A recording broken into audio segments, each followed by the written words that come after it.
Mas aí, além dos riscos para a saúde, tem ainda uma série de transtornos que a pessoa com obesidade sofre, como, por exemplo, no transporte público, provadores de lojas e tantos outros serviços que são prestados muitas vezes sem pensar na pessoa com excesso de peso.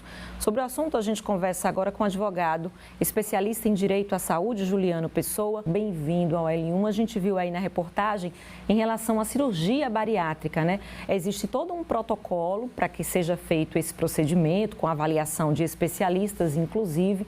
Agora, no caso daquelas pessoas que têm plano de saúde, o plano, de repente, pode colocar algum impedimento para não execução imediata dessa cirurgia ou ir se arrastando, enfim? Boa tarde, Cris. Boa tarde a quem nos assiste. Essa pergunta é bem interessante porque, assim, na rede privada, de fato, esses pacientes, além de todas as dificuldades que eles já enfrentam na sociedade como um todo, eles encontram muitas barreiras quando precisam, muitas vezes, ser assistidos pela sua operadora de saúde, né? Vale ressaltar que nós temos uma lei, Cris, hoje no país, vigorando, que trata expressamente da determinação no sentido de que, havendo prescrição médica, indicação médica, não deve haver qualquer tipo de óbice por parte da operadora no sentido de ficar questionando aquela prescrição que foi formulada. Então, ou seja, foi precedido aí, como você disse, de uma análise multidisciplinar, multiprofissional, não só do médico, como de uma equipe multidisciplinar que é necessário, muitas vezes, para poder fazer esse encaminhamento desse paciente. Então, se no fim foi verificada a necessidade desta pessoa ser submetida a um procedimento cirúrgico para benefício da sua saúde, não caberá à operadora, naturalmente, criar algum obstáculo nesse sentido. Infelizmente, isso ocorre muitas vezes na prática. O que é que a gente recomenda? Que os pacientes busquem se documentar o máximo possível dos exames, de toda a documentação médica, do relatório médico, que é essencial. Nós acabamos de assistir um especialista na área falando sobre esse assunto e eles, mais do que ninguém, sabem da necessidade de ser muito bem fundamentada toda essa documentação. Para quê? Para que se elimine o máximo possível essas barreiras que muitas vezes, infelizmente, são encontradas lá na porta. E a gente está falando, claro, da cirurgia bariátrica, mas tem ainda a cirurgia reparadora pós-bariátrica, que também muitas pessoas questionam e reclamam do protocolo para ter acesso a essa cirurgia reparadora, né? Exato, e essa, eu diria, é ainda pior, né? As operadoras, elas têm um conceito, vamos dizer assim, errôneo, equivocado no sentido de atribuir a essa cirurgia uma cirurgia estética. Isso já está mais do que ficando superado, Cris, no Poder Judiciário, não vem se sustentando esse argumento, porque, assim, tudo que foi originado a partir da cirurgia bariátrica veio de uma necessidade médica, uma necessidade de saúde. Então, veja, tem pacientes muitas vezes que perdem quase um outro ser humano. Ele sai muitas vezes de 160 quilos, por exemplo, para 75 quilos. Então, ele perdeu quase que outra pessoa. Isso traz inúmeras consequências.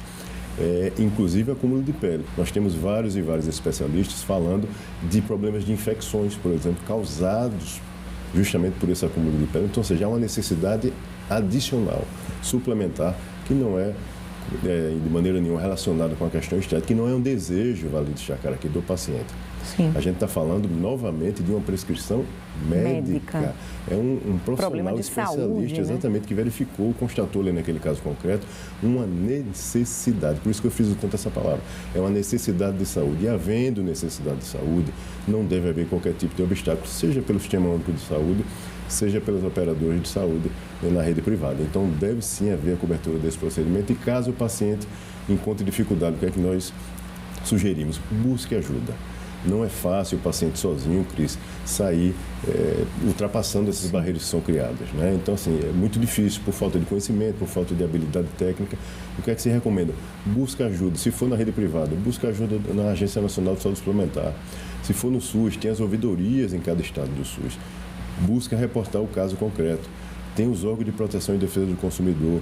E, por fim, ele tem também a possibilidade de buscar um profissional da área jurídica especializado na área, que está mais habituado com essa dinâmica específica da saúde, para poder orientá-lo da documentação necessária, dos passos necessários que ele precisa tomar, de toda a documentação a ser reunida, da documentação probatória, né, que vai ser utilizada no Poder Judiciário em caso da propositura de uma demanda judicial, e o que a gente vem assistindo Na prática, Cris, é que o Poder Judiciário é muito sensível nesses casos, quando ele verifica uma necessidade de saúde.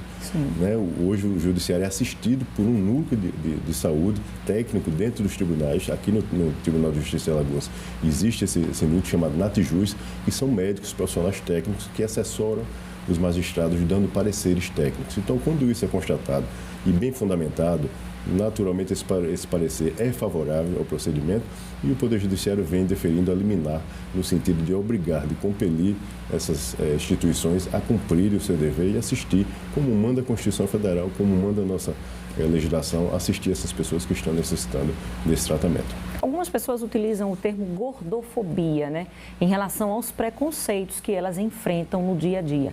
A lei oferece alguma proteção para esses casos? Olha só, Cris, nós não temos uma legislação assim que trate especificamente do obeso. O que nós temos, inclusive, tramitando desde 2016 na Câmara Federal, é um projeto que visa instituir o Estatuto da Pessoa com Obesidade. Isso é interessantíssimo do ponto de vista social. Nós tivemos o último estatuto agora, recém-criado, tem um ano e pouquinho, que é o Estatuto da Pessoa com Câncer.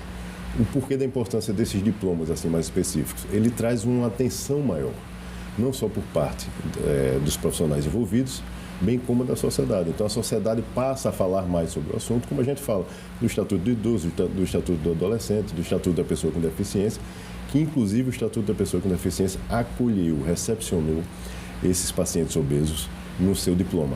Então, eles estão lá contidos na classificação das pessoas com dificuldades de mobilidade. Nós temos pessoas que têm dificuldades, inclusive, de se locomover no seu dia a dia, de executar as suas atividades diárias. Né? A gente está falando aqui não é de um sobrepeso.